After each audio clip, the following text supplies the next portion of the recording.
Football ইংল্যান্ডে গিয়ে লিগে খেলেছি 1990। কি আরে বলুন কি?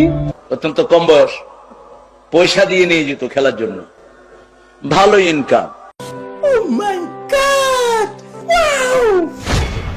ওই টিচার শ্রেষ্ঠ টিচার, আমি অক্সফোর্ডের 3 বার শ্রেষ্ঠ টিচার হয়েছি। আজকে বলে ফেললাম ফট করে, এটা কেউ জানে না, আমার পরিবারও জানে না। ব্রিটিশ একজন মডেলকে আমি কালেমা পড়ালাম, ব্রিটিশ মডেল ছিলেন তিনি, তখন আমি ব্রাইটন ইসলামিক সেন্টারের খতিব, 90 সাল। সঠিক বলেছেন, আপনার বুদ্ধি ভালো। আব্দুর রহমান আস-সুদাইস, এই বেটা আমার ছোট্ট ভগ্নিপতির বাসায় আসে, অত্যন্ত ক্লোজ আমাদের পরিবারের সাথে। তিনাকে জিজ্ঞেস করা হলো লাইলাতুল কদরে আপনি কত পান? বলছে 27 আর রাতের জন্য আমি পাই বাংলাদেশি টাকার 100 কোটি টাকা। তরে কইছে তুই বেশি জানোস। ঢাকার চ্যাম্পিয়নশিপ পুরস্কারও আছে আমার ব্যাডমিন্টনে।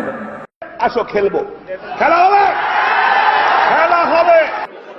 গত 2 সপ্তাহ আগে সৌদি রিয়াদের একজন ইমাম একটা বই নিয়ে আমাকে এসে বলছেন, আমি ওই যে আল্লাহ আমাকে চাঁদে দেখেছি সৌদি আরব থেকে।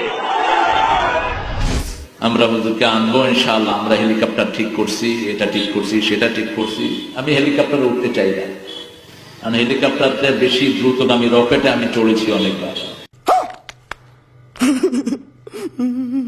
দুনিয়ার সবচেয়ে বড় পয়সাওয়ালা বেলগ্রেড আইফোনের মালিক দেখা হয়েছে আমার সাথে। স্যামসাং কোম্পানির মালিক আমাকে দাওয়াত করলেন, মিস্টার স্যামসাং। তিনি ইংরেজি বুঝেন না, অন্য ভাষা বুঝেন না, শুধু কোরিয়ান। আর আমিও কোরিয়ান কিচ্ছু বুঝি না। আমার টুপি ওর মাথা দিয়ে দিলাম, মিস্টার স্যামসাং পৃথিবীর শ্রেষ্ঠ একটা কোম্পানি। ডোনাল্ড ট্রাম্প, এই ডোনাল্ড ট্রাম্প আমার সাথে অনেকবার সাক্ষাতের অবস্থা হয়েছে, আমি যাইনি। এই ট্রাম্প হলো তার পারিবারিক লকব, এই তারাম। এই লোকটার দাদা পরদাদা ছিল সিরিয়া, হাদিসে তার নাম এসেছে। সিরিয়া থেকে তার পরিবার বিভিন্ন ভাবে মাইগ্রেটেড হয়ে এসে তার পরদাদা আমেরিকা গিয়েছে।